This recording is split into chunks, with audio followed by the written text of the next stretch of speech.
নমস্কার বন্ধুরা, welcome to ইউনিকন। তো কিছুটা রিউমোর তো ছিল, বাট কাইন্ড অফ কনফার্মেশনও এসে গেল বলতে পারো যে হার্দিক পান্ডিয়ার মুম্বাই ছাড়ার জল্পনা কিন্তু আস্তে আস্তে সত্যি হতে চলেছে।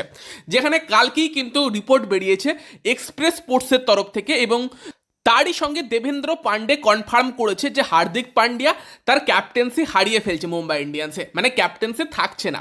এবার দেবেন্দ্র পান্ডে রিপোর্ট করলে সেটা অনেকটাই বেশি ট্রাস্টেবল। মানে কিছু কিছু রিপোর্টারদের ব্যাপার স্যাপার আমি দেখি, সাহিল মালহোত্রা টাইমস অফ ইন্ডিয়ার, সে রিপোর্ট করলে শ্রেয়াস আয়ার কিনে সেটা ভুল হবার সম্ভাবনাই বেশি থাকে, কারণ শ্রেয়াস তাকে দিয়ে পিআর চালায়, যেটা বারবারই দেখেছি সেই কেকেআর ছাড়ার সময় থেকে।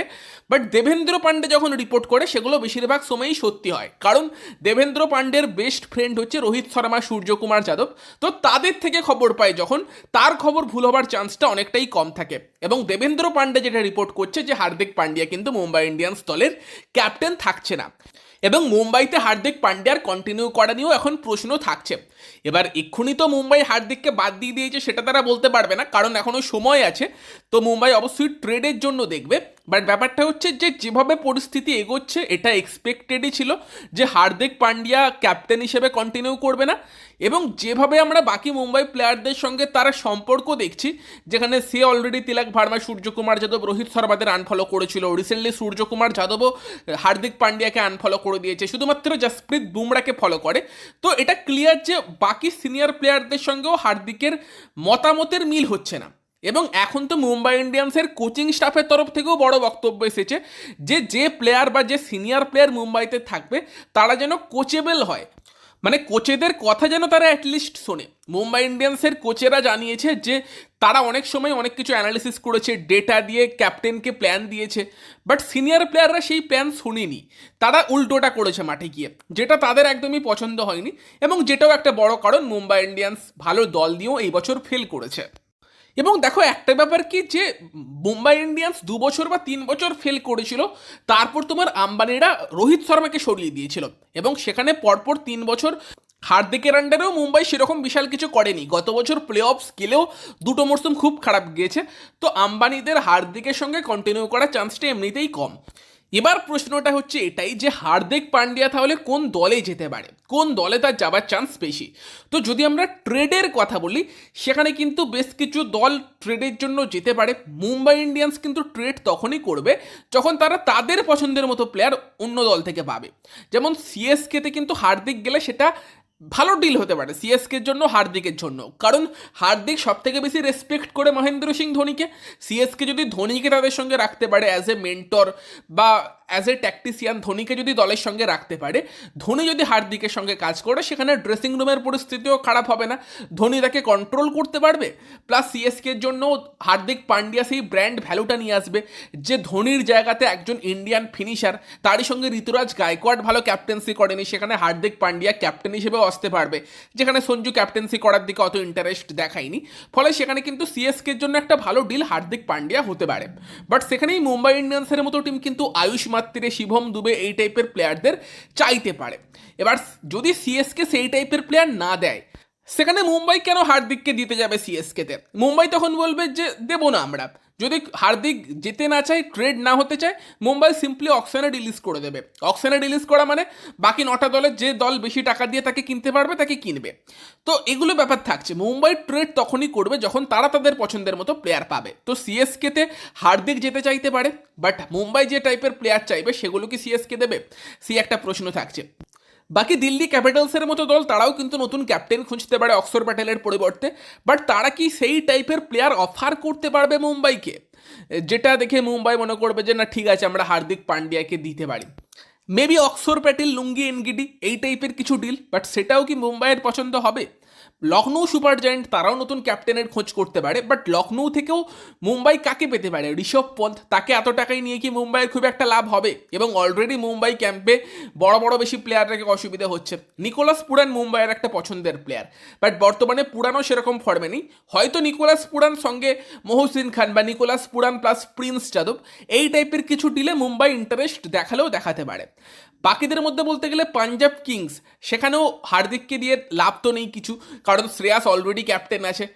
তবে সেখানে কিন্তু obviously Marco Jansen plus Harshdeep Singh এই টাইপের ডিলে মুম্বাই ইন্টারেস্টেড থাকতেও পারে, বাট পাঞ্জাবের কি খুব একটা লাভ হবে? মনে তো হয় না। তো সেখানে এবার যদি আমরা বলি কলকাতা নাইট রাইডার্সের কথা, অনেকে বলছে যেহেতু কলকাতার ক্যাপ্টেন লাগবে, রিঙ্কু সিং প্লাস তারই সঙ্গে কার্তিক ত্যাগী এই টাইপের প্লেয়ারকে কিন্তু অফার করতে পারে কলকাতা। আমার তাতে সিম্পলি না আছে, রিঙ্কু সিং কলকাতা নাইট রাইডার্স দলের একটা গুরুত্বপূর্ণ সদস্য এবং রিঙ্কু 5 নম্বর জায়গায় বা 6 নম্বর জায়গায় অ্যাজ এ ফিনিশার অনেক বেশি ইম্প্যাক্ট দিতে পারে। অবভিয়াসলি হার্দিক কলকাতায় এলে আমরা as a finisher Hardik plus Rinku জুটিটা দেখতে চাইবো, বাট রিঙ্কুর মতো প্লেয়ারকে ছেড়ে দেওয়া কলকাতার জন্য বুদ্ধিমানের কাজ হবে না, এটা আমার মনে হয়। এবং তারই পাশাপাশি আর একটা প্লেয়ার যাকে মুম্বাই খুব হাইলি রেট করে, হার্দিক পান্ডিয়াকে হারানো মানে মুম্বাই কিন্তু হারাচ্ছে একটা প্রপার অলরাউন্ডার, যেই স্কিল সেটটা খুব বেশি প্লেয়ার কিন্তু অফার করতে পারবে না। ভারতে তো হার্দিক পান্ডিয়া লেভেলের প্লেয়ার নেই, এটা মানতে হবে তোমাকে, বাট একটা ফরেন প্লেয়ার যে সেই স্কিল সেটটাকে রিপ্লেস করতে পারে সেটা ডেফিনেটলি ক্যামেরন গ্রিন, যে আগে মুম্বাইতে খেলেওছে এবং মুম্বাই ম্যানেজমেন্টের তার উপর ভীষণ রেসপেক্ট আছে, সেটা অকশনের সময় আম্বানি বলেও ছিল, আকাশ আম্বানি। সেখানে কি ক্যামেরন গ্রিনের বদলে হার্দিক পান্ডিয়া মুম্বাইয়ের জন্য একটা ডিল হতে পারে? এটা এমন একটা ডিল যেখানে কিন্তু 25 কোটির ক্যামেরন গ্রিন হলেও মুম্বাই কিন্তু ইন্টারেস্টেড থাকতে পারে। বাট আমরা আগেই আলোচনা করেছি যে ক্যামেরন গ্রিন এমন একটা প্লেয়ার যে কিন্তু কেকেআর দলের ফিউচার হতে পারে, তার বয়স ওই সবে 26 এবং সে তার নিজের 50% পোটেন্সিয়ালও লাস্ট ইয়ারের আইপিএলটা খেলতে পারেনি। বাট এমন একটা প্লেয়ার যে 4টে ওভার দিতে পারে, তোমার 4 নম্বরে প্রপার ব্যাটিং করতে পারে, 3-এ 4-এ 5-এ যে কোনো জায়গাতে, সেই টাইপের একটা প্লেয়ারকে হারানো কলকাতার জন্য খুব একটা আইডিয়াল হবে না। তবে যদি ইনকেস কলকাতার কাছে হার্দিক পান্ডিয়ার অপশানটা আসে ক্যামেরন গ্রিনের বদলে, কলকাতার জন্যও কিন্তু ব্যাপারটা শক্ত হয়ে যাবে। দুদিক দিয়েই শক্ত, ক্যামেরন গ্রিনের মতো একটা প্লেয়ারকে দেওয়ার কাজটাও শক্ত, আবার হার্দিক পান্ডিয়ার মতো একটা প্লেয়ারকে না নেওয়াটাও শক্ত। দেখো মুম্বাইকে সিম্পলি তোমাকে প্লেয়ার দিতে হবে, এখানে অনেকে আছে বলবে এই অজিঙ্ক্য রাহানে, রমনদীপ সিং এরকম প্লেয়ার দিয়ে দাও তাহলেই তো হবে। আরে ভাই, মুম্বাইয়ের পছন্দ হবে এমন প্লেয়ার দিলে তবে তো মুম্বাই ছাড়বে, নাকি কলকাতার পছন্দ মতো প্লেয়ার দিলে মুম্বাই দিয়ে দেবে, এরকম তো কিছু ব্যাপার নেই। তো সেখানে মুম্বাইকে সেই ডিলটা পছন্দ হতে হবে, এবং মুম্বাই অবশ্যই সমস্যায় আছে, লাস্ট অব্দি তাদের কাছে অপশান না থাকলে তারা অপশানে ছেড়ে দিতে পারে হার্দিককে। তবে অন্য অনেক দলই আছে যারা কিছু না কিছু প্লেয়ার মুম্বাইকে অফার করতেই পারে। শেষ পর্যন্ত মুম্বাই যদি কিছু মানে দেখে যে আমাদের এই ডিলটাতে ফায়দা হচ্ছে, সেটা অত বড় ডিল না হলেও তারা কিন্তু সেখানে হার্দিককে দিয়ে দিতে পারে। তো কিছু নিতে গেলে কিছু দিতে হবে, এটা সিম্পল ব্যাপার। তো সেখানেই কলকাতা যদি ভাবে যে আমরা যদি হার্দিককে পাই আমরা আর একজন প্রপার অলরাউন্ডার পাচ্ছি, হার্দিকেরও তো কোয়ালিটি নিয়ে কোনো সন্দেহ নেই, তারই সঙ্গে আমাদের ক্যাপ্টেন দরকার, ক্যাপ্টেন পাচ্ছি, এবং আমাদের টিমে এখন কোনো ইন্ডিয়ান মুখও নেই সেইভাবে, বরুণ আছে, রিঙ্কু আছে, নারায়ণ আছে, বাট লোকজন কিন্তু আসছে না, তারপরও কলকাতা একটা ব্র্যান্ড ভ্যালু হারাচ্ছে। সেই দিক দিয়ে হার্দিক আসে মানে তাকে নিয়ে একটা হাইপ থাকবে। তো সেই সব কিছু দিক দিয়ে হার্দিক পান্ডিয়া আমাদের একটা বড় সুবিধা দিতে পারে। সেই সব ভাবনা চিন্তা করলে কিন্তু কলকাতা ক্যামেরন গ্রিনের মতো প্লেয়ারকে দিয়ে ট্রেডের ভাবনা করতেও পারে। যদি আমাকে পার্সোনালি বলো, আমি তো গ্রিন এবং হার্দিক দুজনকে একসাথেই দেখতে চাইবো। তবে যদি ইনকেস কলকাতা গ্রিনকে ট্রেড করার ব্যাপারে ভাবে হার্দিকের বদলে, তাহলে আমার মনে হয় যদি কলকাতা একটা প্লেয়ারকে আনতে পারে তাহলে এই ডিলটাই আমার কোনো প্রবলেম নেই, সেটা হচ্ছে হ্যারি ব্রুক। হ্যারি ব্রুকও একটা মানে জেনারেশনাল ট্যালেন্ট, তার মধ্যেও বিশাল এবিলিটি আছে, এবং যদি Harry Brook plus Hardik Pandya আসে ক্যামেরন গ্রিনের বদলে, আমি সেটা এনে নিয়ে নেব। কারণ সেখানে আলটিমেটলি কলকাতা নাইট রাইডার্স দলের শক্তি বাড়ছে, হ্যারি ব্রুক ব্যাট হাতে সেই সেম কাজটাই করতে পারে যেটা ক্যামেরন গ্রিন করতে পারে, বা টেকনিক্যালি ক্যামেরন গ্রিনের থেকেও হয়তো হ্যারি ব্রুক কিছুটা বেটার।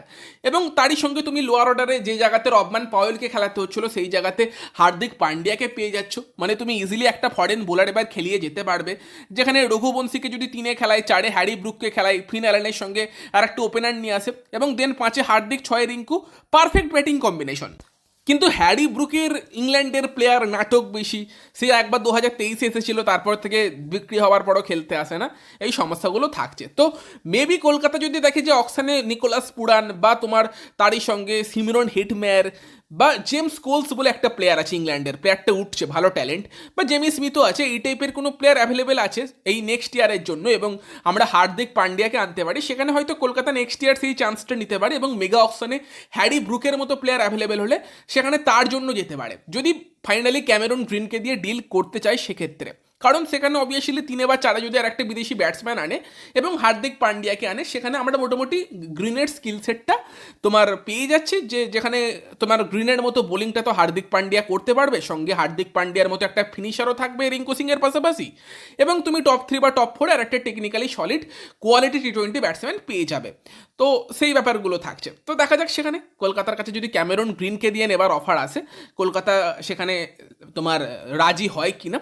বাট ডেফিনেটলি হার্দিক পান্ডিয়ার মতো একটা প্লেয়ার এলে কলকাতা টিমের শক্তি নিঃসন্দেহে বাড়বে, সেই নিয়ে সন্দেহ নেই। বাট ক্যামেরন গ্রিনও আমাদের অনেক পছন্দের প্লেয়ার হয়ে গিয়েছে এই একটা বছরই। ক্যামেরন গ্রিন নিজের সেরা খেলাটা এখনও খেলতে পারেনি, বাট তার যেরকম ইনভলভমেন্ট শুধুমাত্র ব্যাটিং না, তার পাশাপাশি বোলিংয়ে সে অনেক বেশি এফেক্টিভ হতে পারে, তারই সঙ্গে দুর্দান্ত ফিল্ডার এবং দারুণ একজন টিমম্যান, সেই সব কিছু মাথায় রাখলে গ্রিনকে হারানোটা একটা কঠিন কাজ হতে পারে। বাট ডেফিনেটলি হার্দিকের মধ্যে একটা প্লেয়ার এলে সেটাও কলকাতার জন্য অনেক লাভ দিতে পারে। এবং এমন নয় যে হার্দিক মুম্বাইতে খারাপ ক্যাপ্টেন্সি করেছে বলে সবসময়ই করেছে, তাকে আমরা গুজরাটে ভালো ক্যাপ্টেন্সি করতেও দেখেছি। দেখা যাক ফাইনালে যদি কলকাতার কাছে সেই অফার আসে কলকাতার কি মন্তব্য থাকে। এবং এখানে আবারও এই ব্যাপারটাই আমি বলবো যে কলকাতার ইচ্ছায় তো হবে না, হার্দিককে নিতে গেলে মুম্বাই কি চাইছে সেটা সব থেকে বেশি ম্যাটার করবে। এবার পাথিরানা এবং তার সঙ্গে যদি রমনদীপকে দিয়ে নেওয়া যায় সেটা একটা অপশান হতে পারে, বাট মুম্বাই কেন পাথিরানাকে নিতে চাইবে বর্তমানে যেভাবে পাথিরানা ইনজুরিতে পড়ছে, সেই একটা ব্যাপারও থাকবে। তো হার্দিক পান্ডিয়া ডেফিনেটলি মুম্বাই ইন্ডিয়ান্স ছাড়ছে, তবে কোন দলে লাস্ট অব্দি গিয়ে পৌঁছবে সেটাই এখন দেখার, যে কোন দলের সঙ্গে মুম্বাইয়ের ট্রেডে আগ্রহী হবে, নাকি লাস্ট অব্দি হার্দিক পান্ডিয়া নিজে অকশানে চলে আসবে। অকশানে এসে গেলে তো যে কোনো টিমে যেতে পারে, যে টিমের টাকা বেশি থাকবে তাকে নেবে, সেই টিমে যাবে। বাকি তোমাদের মতামত জানিও, ভিডিওটা ভালো লাগলে ভিডিওটাকে লাইক করে দিও, শেয়ার করে দিও, আমাদের চ্যানেলে প্রথমবার এলে আমাদের চ্যানেলটিকে সাবস্ক্রাইব করে তার পাশের বেল আইকনটাকে অন করে দিও। তো চলো গাইস, এই ভিডিওতে এই পর্যন্তই, বাই বাই।